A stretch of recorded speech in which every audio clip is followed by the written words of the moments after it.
Hello and welcome to Season 6, Episode 1 of the Virtual Coffee Podcast. I'm Bekah. We're back. We are back. We are back featuring members of the Virtual Coffee community.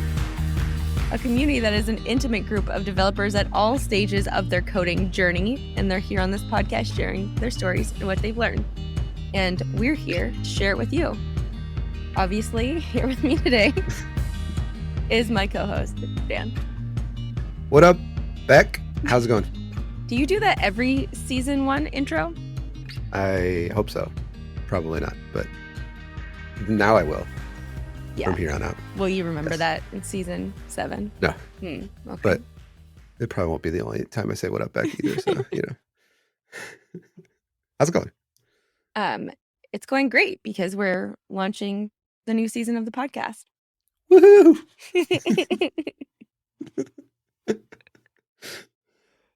Yes, we are. It was Season 5 was pretty awesome, and Season 6 is also going to be awesome. It is true. It is always awesome. We are consistent in one thing and one thing only, and it is having awesome people on our podcast.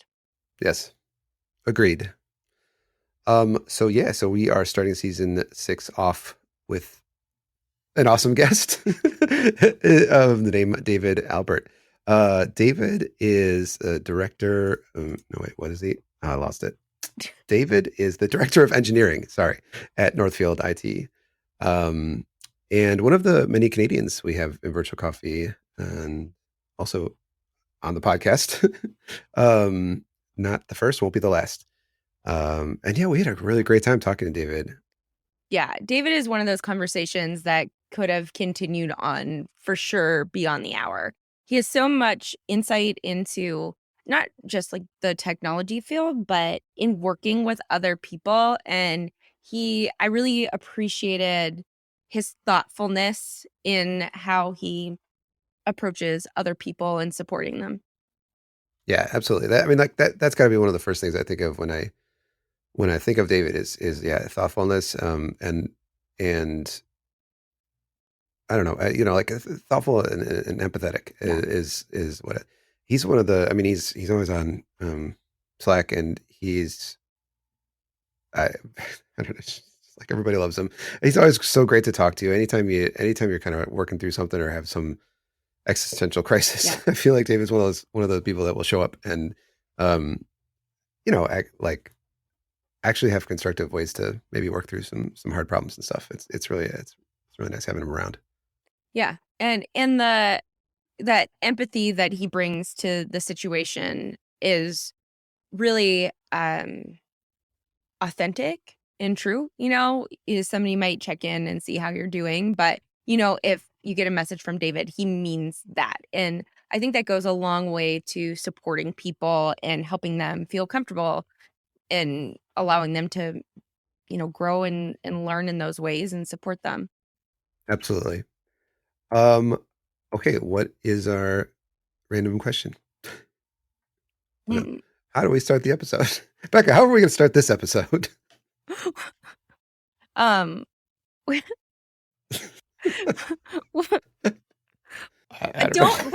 we in the first episode intro talk about the other guests too? Oh, totally. Yeah. I don't know. I haven't done this for a while. We're excited about this episode and the rest of the season. So we're also going to be talking to Bogdan about navigating tech career paths. We have quite a bit of career path episodes this season. So we're going to be learning about what it means to be a demo engineer, a developer educator. We're going to be talking through interviews and open source contributions. So I think this is a pretty well-rounded season to, I don't know, get you excited about all things. Yeah, I'm excited about all things. I've got a spinny chair this season. Yes, Bekah got a spinny chair, and she has not stopped spinning since she got it. It is the best thing. I just continue to spin. Yeah. It's well, it is what it is. I feel like you're doing a good job of rotating around your microphone and staying in a good speaking position though. Yeah, I'm trying to So keep my head straight on the well done. microphone. So Yeah, then yeah, my yeah, yeah. body turns, but my head does minimal turning. Yeah. No, you're doing a good job. Thanks. That's all I needed to hear today. But we are going to start this episode of the podcast like we start every episode of the podcast and every virtual coffee. Say our name, where we're from, what we do, and answer a random check-in question. So we hope you enjoyed this episode and the rest of season 6.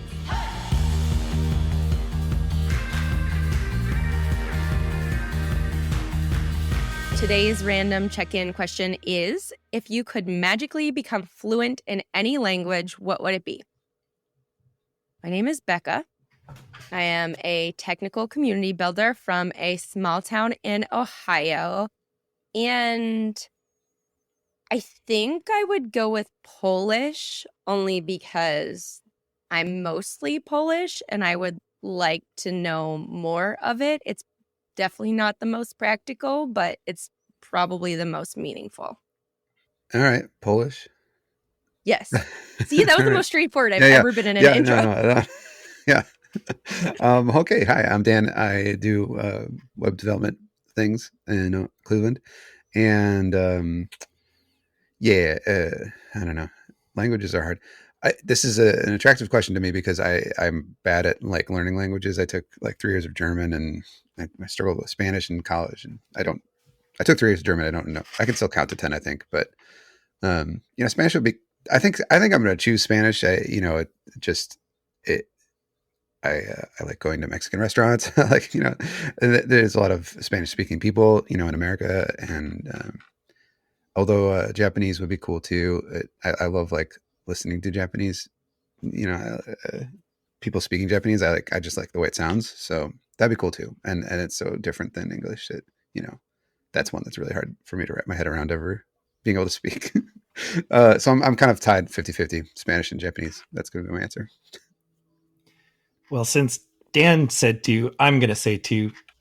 My name is David Alpert, and I'm a software developer and DevOps engineer in Winnipeg, Manitoba, and I was having a hard time picking just one. So since Dan set the example, my first thought was Indonesian, because I spent some time in Indonesia and I remember just enough Indonesian to say some things to Ayu, for example, in our community, but I'm by no means fluent, and it would just be so much fun to be fluent again or more in Indonesian. But then, Bekah, when you mentioned Polish, I thought Hebrew, because that would connect me with some of my family and some of my tradition, so that I've drifted a little bit from. So Hebrew and Indonesian. I like We'll it. go there. Yeah. Thanks, David. Normally I ask our guests to choose one thing and then I choose 4 or 5. So we turn the tables today. Yeah. Welcome to the podcast. Thanks so much for being here with us today. We always like to start with the origin story of our guests. So tell us a little bit about your origin story and how that brought you to where you are today. Well, I was thinking about this question. I love that you start with the origin story and the way you frame it as origin. I can remember using the Logo computer language to make the little turtle draw back and forth. Yes. I don't remember a lot about it, but I remember being really excited when I discovered loops. And I didn't even know they were called loops, but I could draw flowers with not very much code. So that was pretty exciting. And then I went to, high school and grew up, and lots of things happened. I went to university and took a computer science degree. I wound up taking a computer science degree. And that taught me a lot of fundamentals about computer architecture, say, and like hardware architecture. There was a computer engineering course in there too, and also basics of data structures and algorithms. So I feel like I got a leg up on that before there was any of the, now all the code camps and everything, the free code camps and the Flatiron School and everything that I hear about, all the resources that are available today. I didn't have those back at that time. So, but I was fortunate enough to be able to go to this university program, and I studied not only computer science, but also it was kind of a liberal artsy program, and I got exposed to all sorts of other things that were not technical in the world. And I got very distracted, and I didn't want anything to do with technology, and I wanted to go find something more meaningful to do. So I went and I traveled, and that's when I wound up in Indonesia with an exchange program with Canadian Crossroads International, a cultural exchange program designed to expose people to different cultures. And as I was proceeding with my life, I noticed a common thread that I would constantly notice that people around me that I cared about, friends, family, would be stressed or unhappy with technology. And they would be frustrated and they would start to internalize it like, oh, I'm not good at this, or I must not be very smart because I can't figure this out. And I would look at what they were struggling with, and I was frustrated. I got frustrated because I knew enough about technology to know that it didn't have to be that way. And that what my friends and family were struggling with was design decisions that somebody had made that hadn't really thought about how they would land on a real person. And that's really what prompted me to get back into technology. And from there, I've done a number of technology related jobs, web front end. Now we would call it front end development. At the time, I was starting to learn about front end engineering. And that was back when I remember before Firebug was introduced, like back before Chrome DevTools. And then Firebug was a really big deal. jQuery and Firebug changed the way we did web development back then. Yeah, it did. And now, well, from there, I got tired of front end and I got interested in back end. So I went and did back end. I did a lot of C#. I did years and years of C#. In fact, I found recently a commit somewhere in GitHub from 16 years ago that I did in C#. So I've been writing code for a long time. And from there, I went to various software developer jobs and took some project management training, got involved in the local Winnipeg agile community, and found my way into builds and deploys. And that's what got me into DevOps. And now here I am. That's awesome. I was going to say great, but it's great. It is great. Also, it's great and awesome. Now that's a cool. I love having people on. I mean, I love having all of our guests. It's always fun for me having people on who started like when you started, when I back a long time ago. Logo I hadn't thought about for a long time. I definitely did logo in like the computer lab in middle school. I had a question for you. What was it? Oh, it was okay. So you mentioned like learning fundamentals and learning computer science stuff, sort of maybe I don't know what the hard computer science I don't know what a good term is for it, but the kind of stuff that at least back in the day you learned in computer science courses in college, right? Versus today, where there's so many different like places to go, so many different ways to learn, so many different approaches to learning even. And I guess the thought that I had was, what do you think, like, can you imagine trying to learn from scratch now? And would you want to, if you were starting over right now, right, but you have all this stuff available, would you rather go that fundamentals level and learning stuff, probably in languages that you're never going to use in practical levels, but you're getting all the fundamental stuff?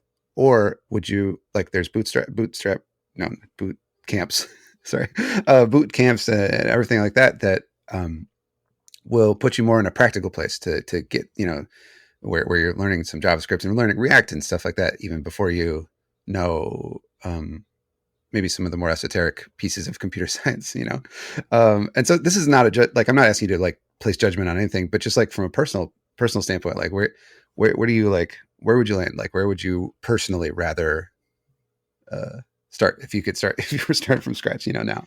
This is a really good question, Dan, and it's come up a number of times in Virtual Coffee because we have a number of people who are career changers or early career people in the community, and they're constantly wondering, what do I do next and what do I look? Yeah, absolutely. The way you phrased it, though, for me, if I were to start now,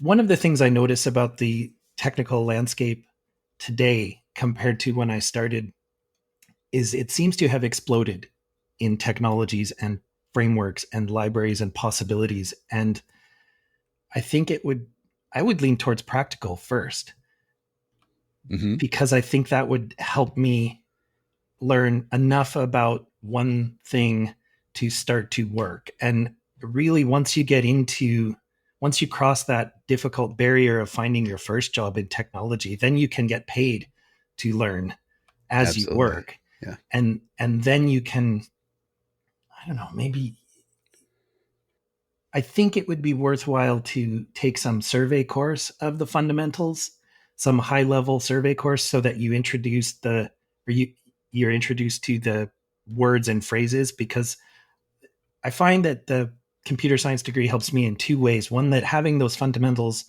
often helps me understand new frameworks because I kind of understand how computers work underneath and all of the languages and frameworks. So learning any particular practical framework gets, I think, easier with that fundamental background. Yeah. But I don't think it's required to learn how to work in any of those things. I Yeah. just think that it helps me.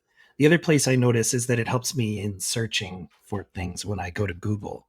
Sometimes the terms and the phrases, I think I'm drawing from that training back then. So that's where I think maybe a survey course, without having to go deep in all those things, because I only remember the things that I use. And we Yeah. joke, Absolutely. I mean, we work in DevOps where caching is a thing, one of the two hard problems in computer science, right?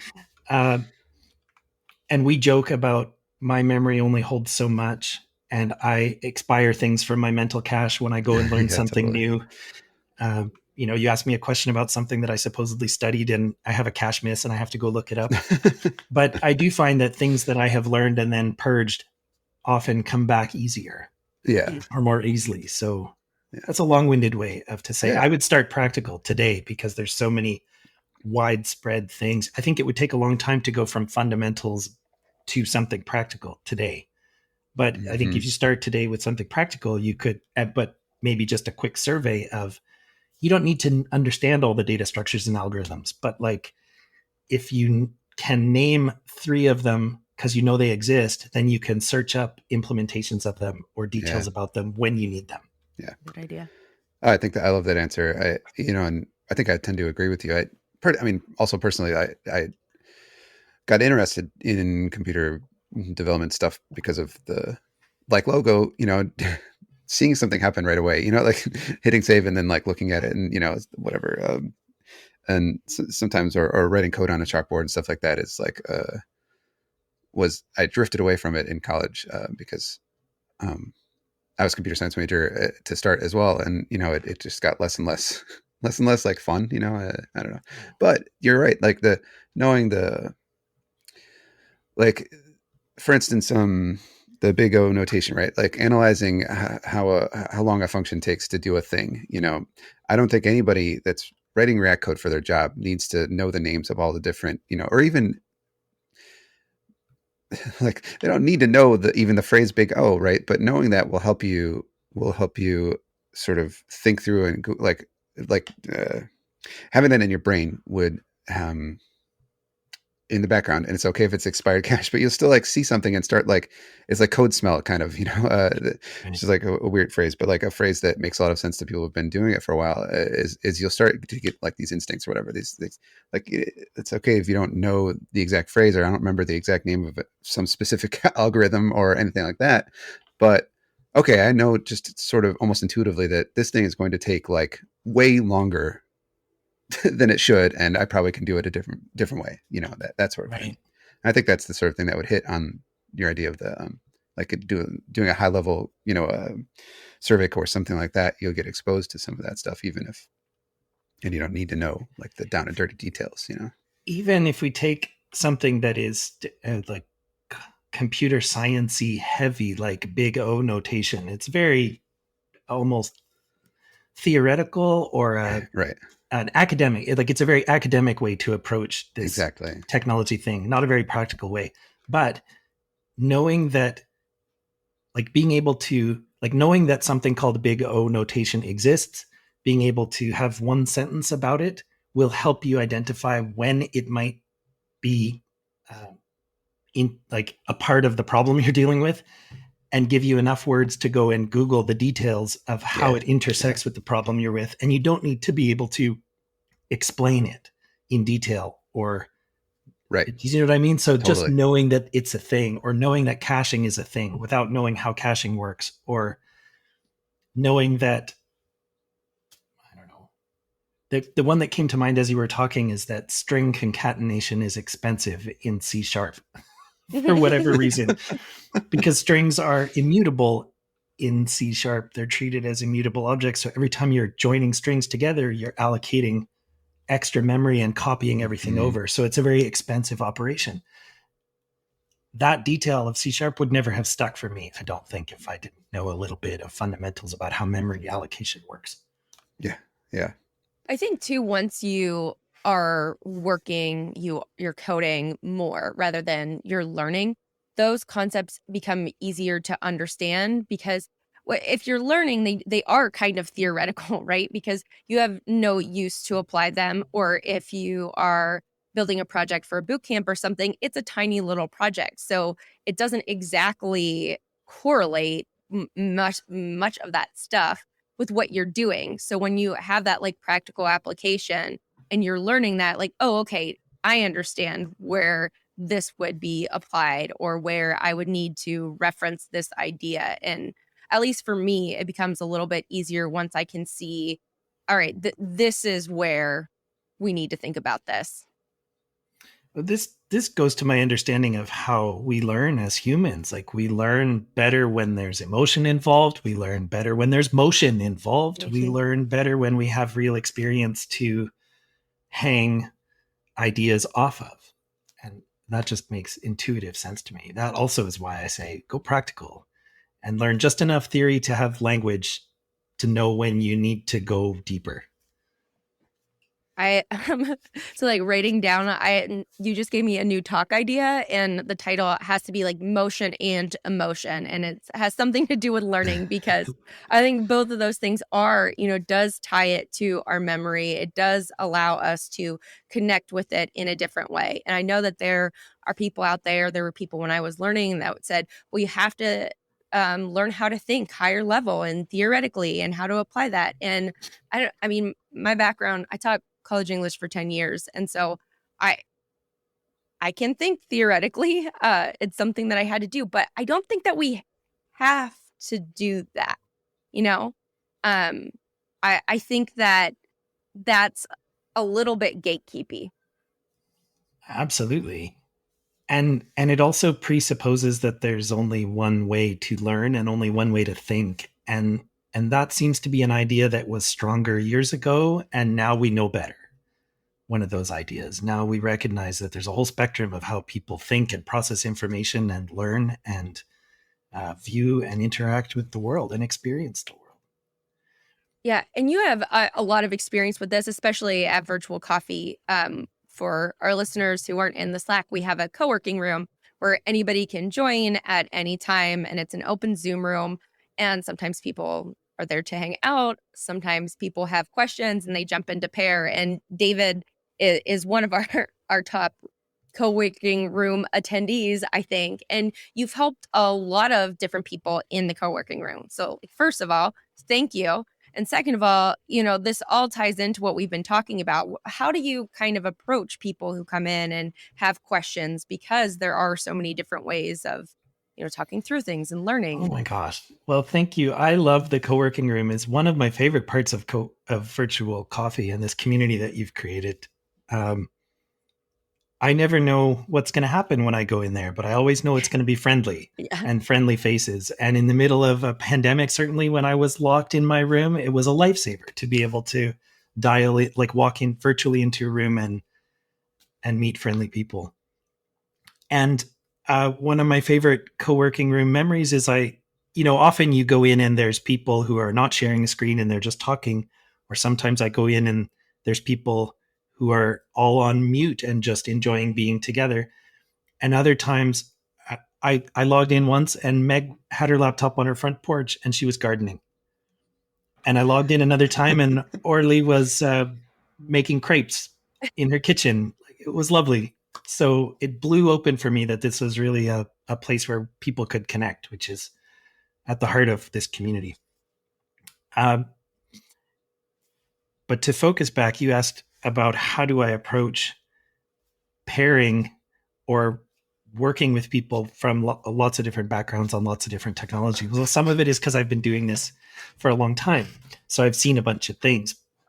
Uh, I Some of it is that I'm in a job where I'm actively working in several different languages, and I'm in a job where I'm working to support developers. So for 5 years, that's really been my role. And even Bekah, the other day, you were talking about DevRel, and I realized some of what I've been doing falls under that bucket of really looking for ways to help people who are having problems. And I find there are some common threads. Like a lot of it is really slowing down my thought process to take the time to meet somebody in their thought process as best I can, to really try to hear not what I think the problem is, but try to hear what someone else thinks the problem is and try to look at it from their point of view as best I can and try to look with them at whatever they're looking at. So I will often say, if you're having trouble, can you share an error message?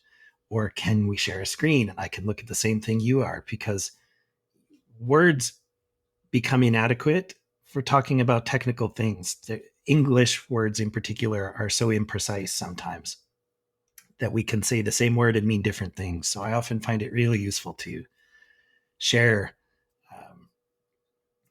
a screen and pair program and look at the same thing at the same time, or to share a stack trace or an error message. That's really useful.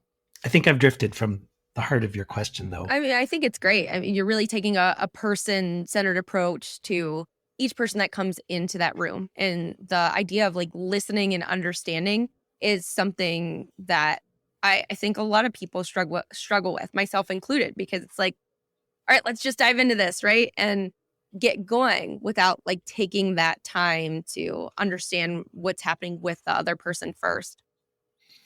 I really think that's important. At some point in my growth and career, I discovered the Agile manifesto, and I've since read lots of things, positive and not so positive about the Agile manifesto. And I don't mean to go down that rabbit hole, but the first value statement really stuck and resonated with me, that we value people and relationships over processes and things. That is kind of a radical idea. If you take that and nothing else, that we value people and relationships over attachment to any particular way of doing things, and you start there and you really look to meet the other people that you're working with, no matter what their role is, no matter what their background is, and realize that we're all part of a group or a team or a community that's trying to accomplish something together, I think all of the other practices around software development and delivery can emerge if you start with who's at the table and you really make space for everybody who's at the table. And that could be a hard thing because we're not always used to doing that. There's a lot of gatekeepy, like language and habits in technology. I try to do my part to break that stuff down.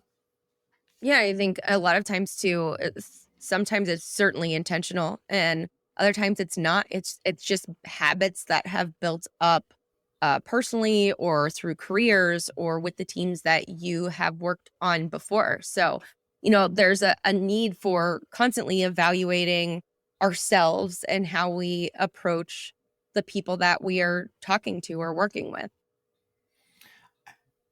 I noticed something else too, that pairing really well takes me time. I have to really slow down and let go of any pressure and really be present with another person. And that takes time and energy and effort. And if I'm under a deadline to deliver something, it can be challenging to make that time and that pressure. But I think it is so worth it to balance individual contribution and individual delivery and individual speed with all of the rich benefits you get from building community as you work, and from building relationships and sharing knowledge and building experience and supporting everybody to grow in confidence and skill. There's so many benefits from actually working together. Absolutely. And next month, our monthly challenge, this will be in June, is month of feedback. And so we read Radical Candor. We've mentioned it so many times. It's been a favorite of ours. But when you're working with so many different people, you are providing a lot of feedback. And that can be hard sometimes, right? Because that feedback has to be critical. How do you approach, giving honest feedback, but still supporting the person that you are providing the feedback to? It's a great question. I started reading Radical Candor with someone on my team because you have talked about it so much. And it is I struggle a bit with the directness of critical feedback. That's where I found that book was really useful in giving me some examples of how to be direct without being confrontational, right? And Mm-hmm. to stay heart centered, to stay person centered, and to really have the other person's, to be committed to the other person. I find I really practice the idea, with practice, which means I'm not always good at it, but I work at it.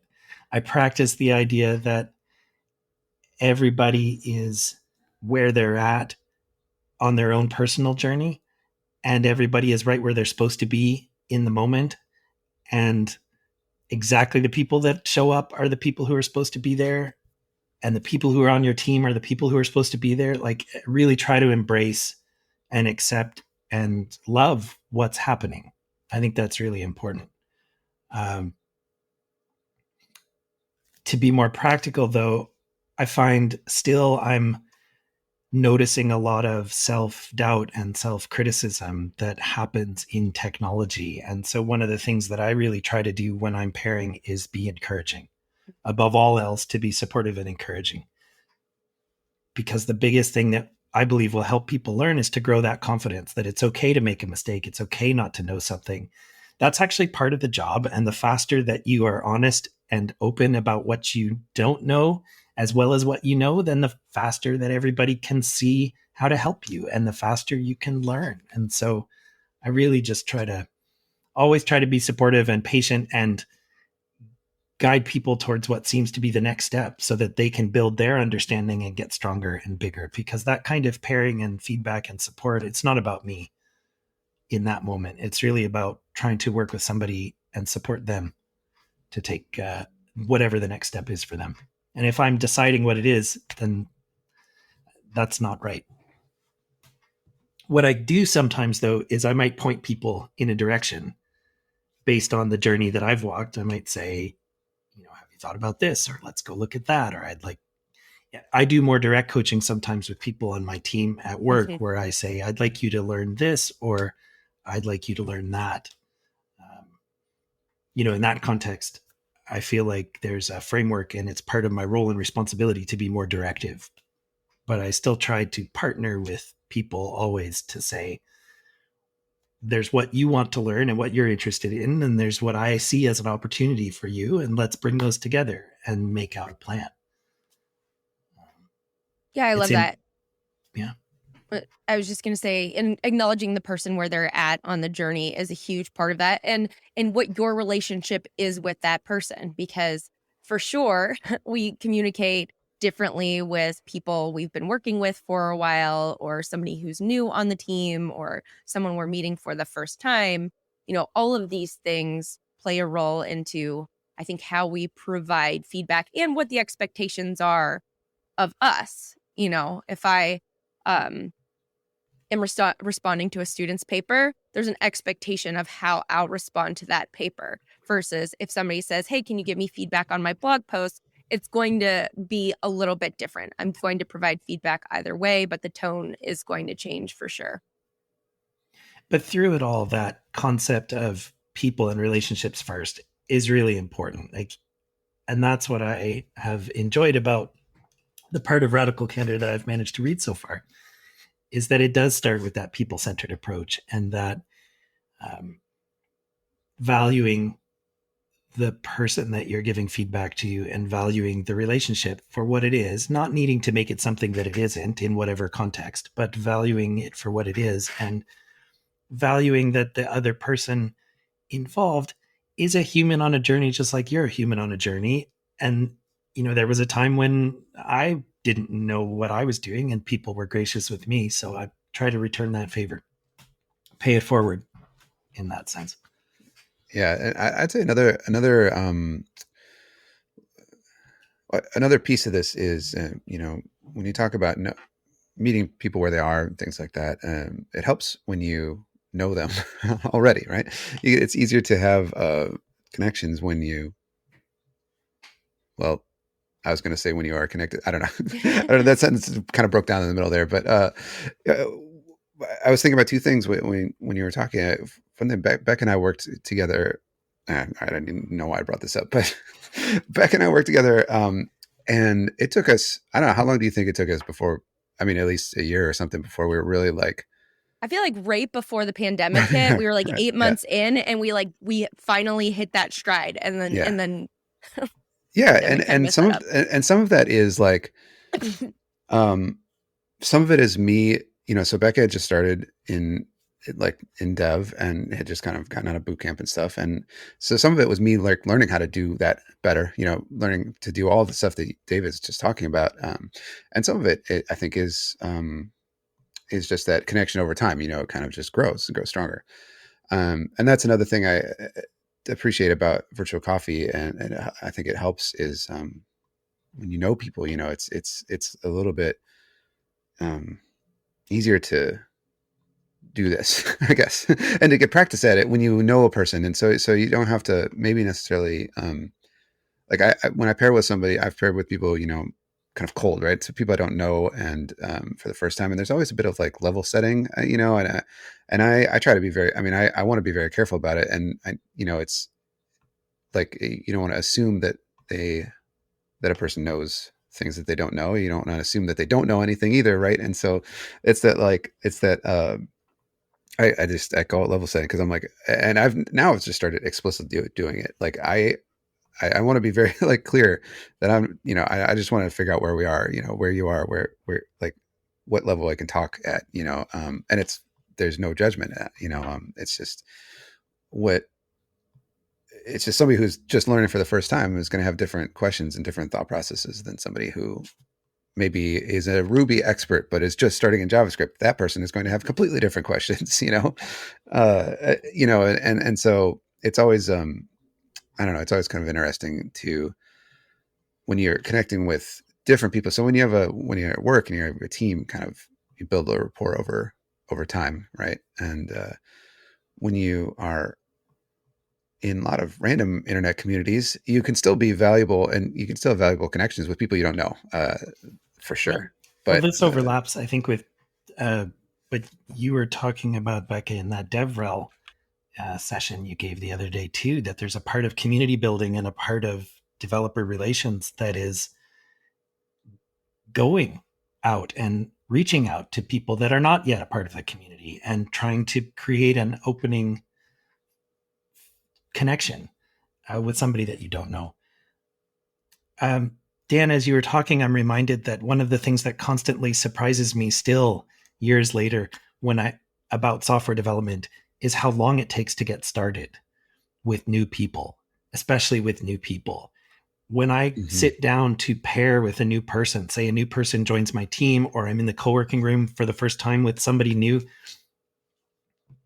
it's not unreasonable to take 1 to 3 hours to just set out your machines to work in a compatible way and set up your language, like you were talking about, to figure out what level of detail and abstraction to speak at and right, hear each right, other, and to develop a common understanding of the problem and to work through build and compile issues in a new environment. Like all these things that are not typing, that are not reading and yes, writing code, become yes, really, really important and take real time when you care about the relationships of the people you're working with. And I'm constantly surprised by, how little I get, how little progress we make in the code when I sit down to pair with people at work, say for the first time, and how absolutely. much time it takes to build that initial rapport and common ground and common language and common environment And the reason I keep talking about it here is because I really want to normalize it for anybody who's listening. If you try pair programming and you sit down with another human, expect it to be awkward at first. Yeah. It will be. And that's okay. That doesn't mean you're doing it wrong. And that doesn't mean you're failing. That means it's working. That's part of figuring out how to work together with another human. And it's like any other muscle or skill. It does get easier over time. Dan, you spoke about, you're working to get better at how to ask those questions more directly, how to figure out and navigate that awkwardness faster. I feel like I can navigate it faster now than when I started. Absolutely. I think, yeah, same. Coming from the other perspective, like it's a two-way conversation, right? And so when you're first starting out, it can be really hard to ask those questions. If there's anything I feel like I've learned over the last couple of years, it's ask those questions whether or not you think it's going to make you sound ridiculous or incapable.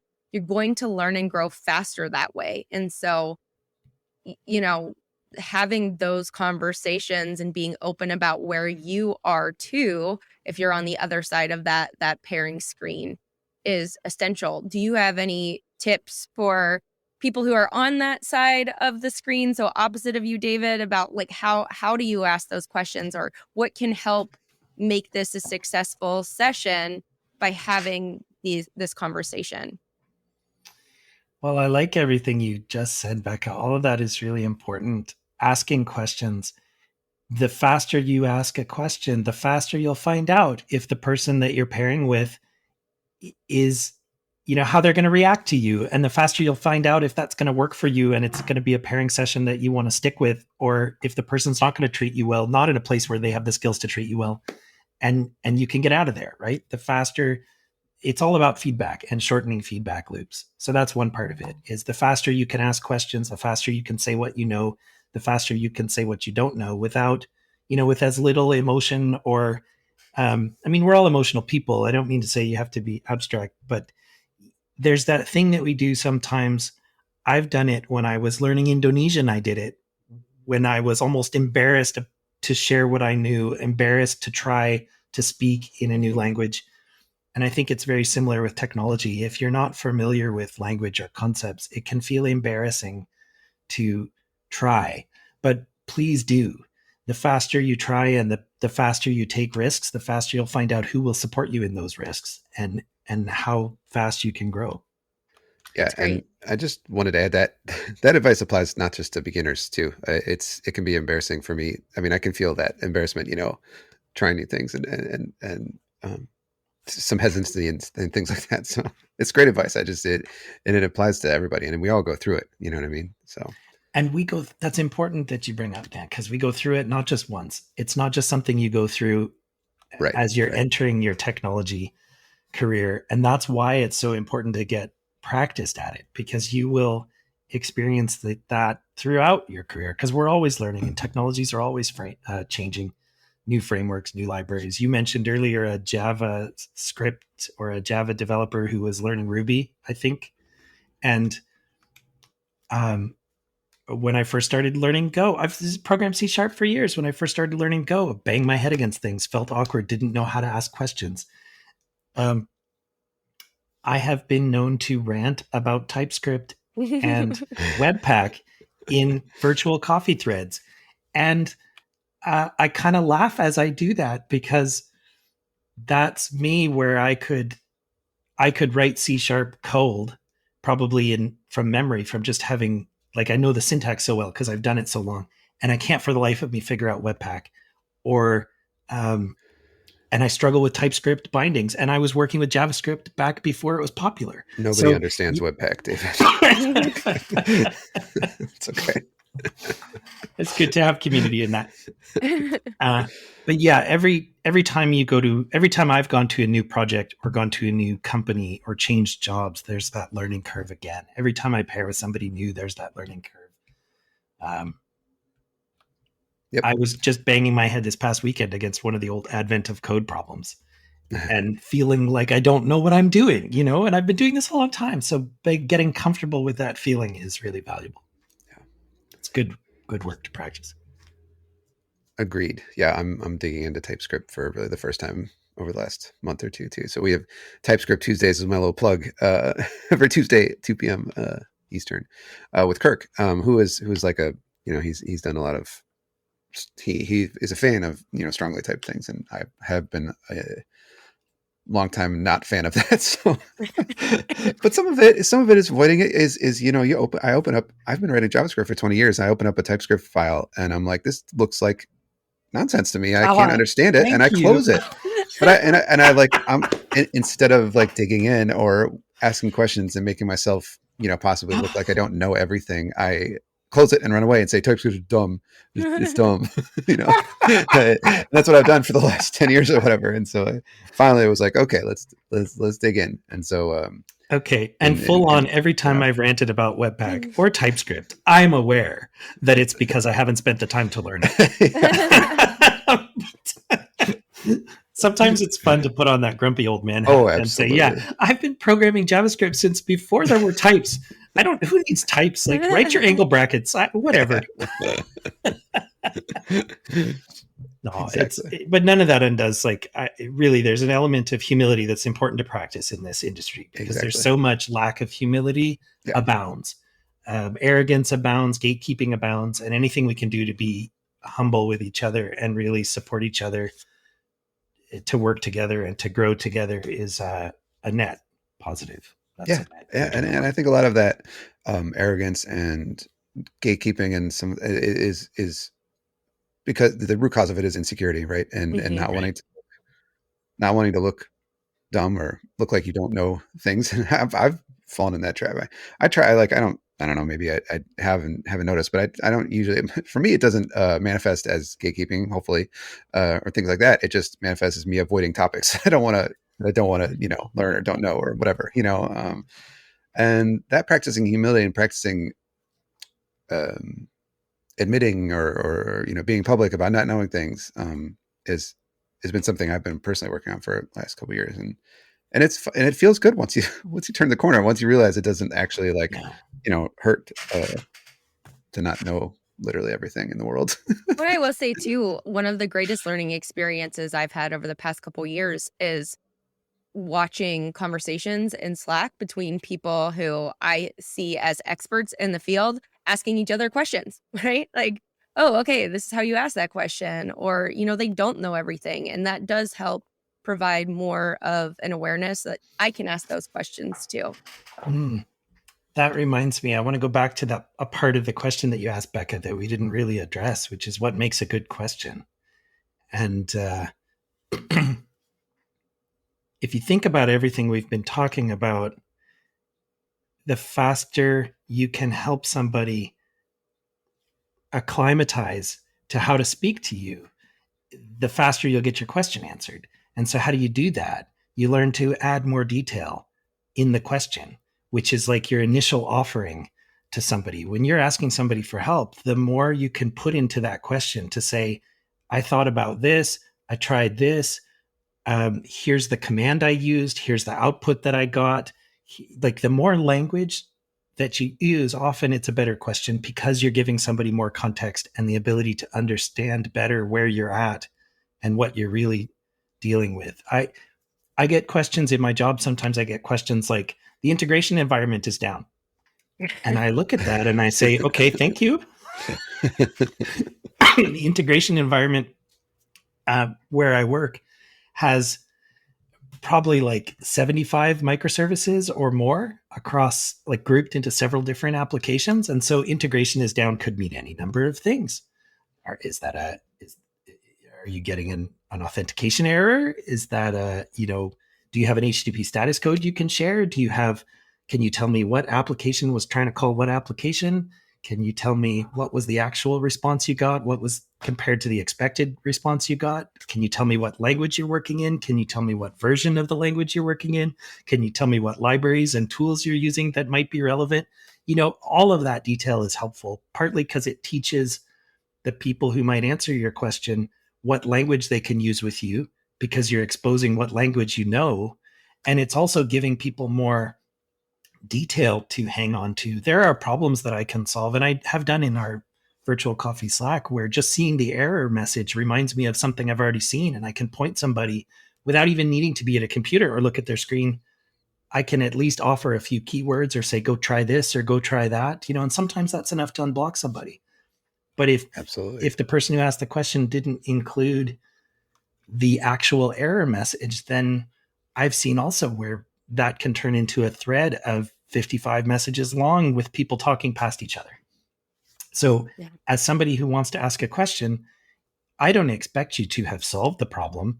It's not this idea that, don't come to me with problems, only come to me with solutions. Like, it's not that business, not at all.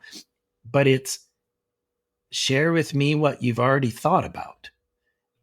Totally. And share with me as much detail as you can about what you know and what you don't know about the problem that you're asking. Because that will help me learn where you're struggling and how to speak to you about it. Yeah. Thank you so much for being here with us today, David. This was just fantastic. I feel like we could have done 3 hours worth of this conversation, but I do appreciate your time, and thanks for helping us to kick off our new season. Oh, my pleasure. Yeah, thank you, David. Thank you for listening to this episode of the Virtual Coffee Podcast. This episode was produced by Dan Ott and Bekah Hara-Weigel. If you have questions or comments, you can hit us up on Twitter at virtualcoffee.io or email us at podcast@virtualcoffee.io. You can find the show notes, sign up for the newsletter, check out any of our other resources on our website, virtualcoffee.io. If you're interested in sponsoring Virtual Coffee, you can find out more information on our website at virtualcoffee.io/sponsorship. Please subscribe to our podcast and be sure to leave us a review. Thanks for listening, and we'll see you next week.